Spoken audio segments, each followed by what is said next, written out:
ça. Voilà, et puis l'entreprise aura bien lieu. Merci. Merci à vous. Chez nous, Le projet de l'entreprise, c'est d'obtenir une réserve foncière supplémentaire, puisque à très court terme, il est clair qu'actuellement, nous, dans notre activité de métallerie, on a l'activité aluminium et l'activité métal. Et on sera certainement appelé à séparer les deux activités pour pouvoir répondre au cahier des charges du certificat CE, du marquage CE sur les menuiseries aluminium.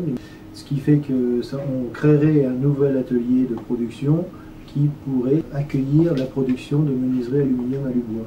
Actuellement, on est en fort manque de place et par rapport au cahier des charges entre une production de châssis, on va dire, fini et une production de acier traditionnel, c'est pas forcément compatible. Ça rassure pas les clients de voir de l'acier et de l'aluminium cohabiter. Même si on prend toutes les dispositions nécessaires pour avoir un produit de qualité, à court terme, le cahier des charges fera qu'il sera impossible d'avoir les deux.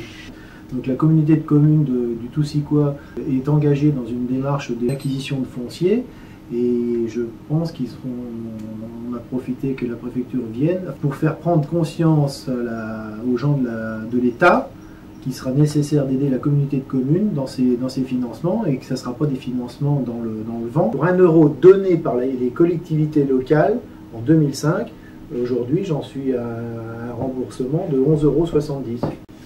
Donc là, tu vas doubler ta capacité de production. La surface de l'atelier va doubler, c'est ça? Oui, afin d'optimiser les flux de production qui actuellement, par le manque de place, sont catastrophiques.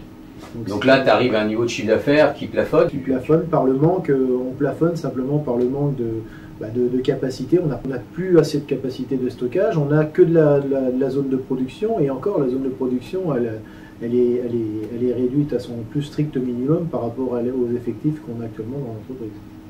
La réglementation thermique qui évolue, est-ce qu'elle aura pour toi des incidences? Est-ce que tu as déjà intégré ça dans tes process de fabrication? C'est très récent puisque là on démarre les nouvelles gammes BBC et donc on a engagé une formation de nos salariés alors, sur deux plans, le plan production et puis le plan on va dire, de la formation et la connaissance générale au travers des stages FIBAT que nos salariés ont fait. Et puis maintenant, au travers des formations, on va dire, fournisseurs par rapport aux nouvelles gammes aluminium qu'on va intégrer dans nos productions, sachant qu'on a intégré, avant les aluminiums, on a intégré déjà depuis 2 ans les gammes BBC acier.